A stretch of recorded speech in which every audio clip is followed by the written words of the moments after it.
Hello everyone, नमस्कार। आज हम इस वीडियो में बात करने वाले हैं दो स्टॉक के बारे में जिनको ब्रोकरेज की तरफ से रेटिंग दिया गया है। तो चलिए वीडियो को शुरू करते हैं। वीडियो को लास्ट तक जरूर देखें और मैं आपको इस वीडियो में बताने वाला हूँ आप इस स्टॉक में बाय करना है, होल्ड करना है या सेल करना है। तो चलिए शुरू करते हैं। जैसा कि आप यहाँ पे स्क्रीन में देख पा रहे हो, Motilal Oswal has maintain a buy rating on Waaree energy. Rating दिया है बाय का ऑन वारे एनर्जी, ठीक, एंड सेट ए टारगेट। जो टारगेट दिया गया है लगभग प्राइस ऑफ 3850 का और करंट प्राइस लगभग 3200 के आसपास है। तो यहाँ से टारगेट दिया गया है 3850 का, ठीक है। और यहाँ पे लगभग करंट प्राइस से अगर देखा जाए तो वो टारगेट है 19% का, ठीक है। यहाँ पे मैं बात करूँ तो according to the brokerage report यहाँ पे दिखा है aggressively on India's fast growing solar energy market, ठीक है। जो ये स्टॉक है वो लगभग सोलर से रिलेटेड है, ठीक है। और सोलर आपको पता है फ्यूचर में बहुत बढ़ने वाला है, एक्चुअली अभी भी बढ़ ही रहा है। और करंट मैं बोलूँ तो सोलर के मतलब की डिमांड बहुत बढ़ रही है धीरे धीरे, ठीक है। और जो इलेक्ट्रिसिटी है, इलेक्ट्रिसिटी को कम यूज़ करना चाहते हैं सभी लोग, और जो सोलर है उसको ज़्यादा यूज़ करना चाहते हैं। तो फ्यूचर में आपको सोलर की खपत बहुत ज़्यादा होते हुए दिख सकती है। तो इसीलिए ये स्टॉक में आप अगर होल्ड है आपका पहले से, तो आप इसको होल्ड करके रखें।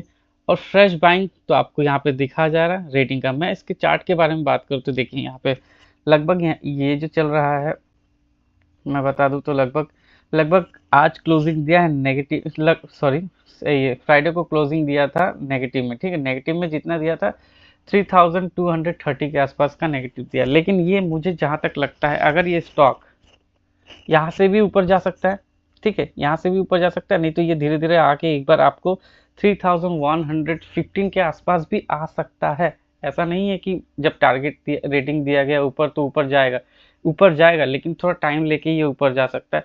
अगर आपको इस जगह पे मिलता है तो आप अच्छा खासा ले सकते हैं। अगर आप अब भी लेना चाहते हो तो मैं आपको बता देना चाहता हूँ आप थोड़ा क्वांटिटी ले, ज़्यादा क्वांटिटी मत लो, क्योंकि अगर ये फॉल होता है तो आपका बहुत लॉस होगा। अगर थोड़ा क्वांटिटी लोगे तो ये नीचे गिरे आप एवरेज करिए, फिर नीचे गिरता है तो एवरेज करिए। और इसमें बहुत अच्छा पोटेंशियल है, आगे जाके ये स्टॉक बहुत अच्छा आपको दिखा सकता है। और उसके बाद से आपको रेटिंग जो दिया गया है 3850 का जो टारगेट दिया वो पूरा होता हुआ दिख रहेगा। लेकिन इतना जल्दी नहीं दिखेगा, थोड़ा टाइम लग जाएगा आपको। अगर फ्रेश बाइंग के लिए मैंने जैसे बता दिया, फिर से बता देता हूँ। अगर आप यहाँ पे फ्रेश बाइंग करते हैं तो थोड़ा कम क्वांटिटी आप में करिए आप, जैसे कि 20% के आसपास। थोड़ा गिरता है तो वो 20% फिर से डालिए। अगर यहाँ पे आता है तो आप लगभग 40% एक बार में आप ले सकते हैं। आपको आई होप मेरा बात समझ में आ गया होगा। अब चलिए हम दूसरे स्टॉक के बारे में चलते हैं। जैसा कि आप देख पा रहे हो नुवामा ने ऑन बीएससी, ठीक है। नुवामा ने भी टारगेट दिया है बीएससी को लगभग 4570 का। और स्टॉक लगभग अभी 4000 के आसपास चला गया था, उसके बाद से ये गिरता हुआ आया है। लेकिन कितने पे आया है हम आगे बात करते हैं। और करंट प्राइस से ये इसको टारगेट दिया गया है लगभग 15% के ऊपर जाने का, ठीक है। और मैं यहाँ पे देखिए, यहाँ पे दिखाऊं नीचे अगर देखा जाए तो रेवेन्यू बाय 85% ऑन ईयर बहुत अच्छा आया है इसका रेवेन्यू। और क्वार्टर ऑन क्वार्टर अगर बात किया जाए तो लगभग 26% का रेवेन्यू आया है। तो स्टॉक बहुत ही बढ़िया है, बहुत ही टारगेट अच्छा है इसका। और आपको दिखा दूं मैं इसका चार्ट, तो आप देख सकते हैं यहाँ पे लगभग, मैं आपको दिखा रहा हूँ, एक मिनट अब रुक जाइए। जैसे कि यहाँ पे देख पा रहे हो, यहाँ पे लगभग देखिए ये स्टॉक 3960 के आसपास चला गया था और 60 के ऊपर भी गया था। उसके बाद से ये स्टॉक गिर गया है, रिजल्ट आने के बाद भी ये स्टॉक गिरा है, ठीक है। तो आपको मैं बता देना चाहता हूँ स्टॉक में अगर इन्वेस्टेड होना है तो ये आपको फिर से 700 के आसपास आता है, 600 के आसपास आता है। ऐसा नहीं कि रेटिंग दे दिया गया है तो वो तुरंत भाग जाएगा। अगर ये तुरंत भागता है, जैसे कि 4000 पे आ गया था, लगभग 4000 आता है और 4000 के ऊपर भागता है तो रिस्क हो जाता है इसमें। जो होल्ड है उनको तो सही है, लेकिन फ्रेश बाइंग के लिए जो भी करता है वो अटक जाते हैं ऊपर, क्योंकि उनका बाय ऊपर है और वो थोड़ा भी गिरता है तो गिरते गिरते बहुत नीचे तक आता है तो बहुत लॉस हो जाता है। तो मेरा सजेशन आप सुन लीजिए, ठीक है।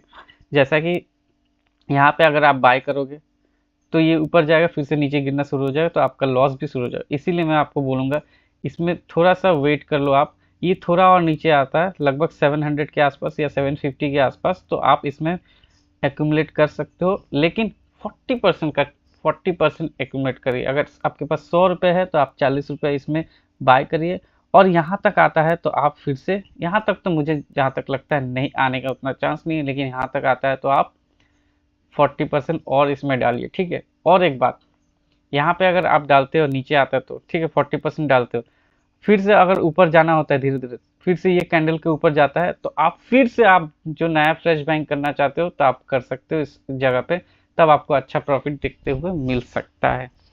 आई होप आपको समझ में आ गया होगा। मैं फिर से आपको बता देना चाहता हूँ, जैसा कि आप यहाँ पे बाय अभी ना करें तो सही है, क्योंकि ये स्टॉक फिर से गिर सकता है, और गिरता है तो थोड़ा 700 के आसपास आता है तो आप थोड़ा कम बाय करिए।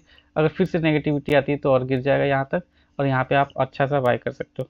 और एक चांस, जैसा कि आप यहाँ पे बाय करते हो और ऊपर जाता है तो इसके ऊपर निकलता है तो आप बाय कर सकते हैं, तो आपको अच्छा प्रॉफिट दिखता हुआ मिल जाएगा। तो आई होप समझ में आ गया होगा आपको। मेरे सजेशंस रिकमेंडेड नहीं है कि आपको बाय ही करना है और सेल ही करना है, होल्ड आपके पास है तो होल्ड ही रखना है, ये आपका सलाह है, ये आपका मर्जी है। आपको स्टॉक जो खरीदना है आप वो खरीद सकते हैं, रिकमेंडेड नहीं है, मैं आपको सजेशन बस दे सकता हूँ। तो जाने से पहले मैं ये कहना चाहता हूँ, वीडियो अच्छा लगा हो तो प्लीज़ लाइक करो और सब्सक्राइब करो। धन्यवाद।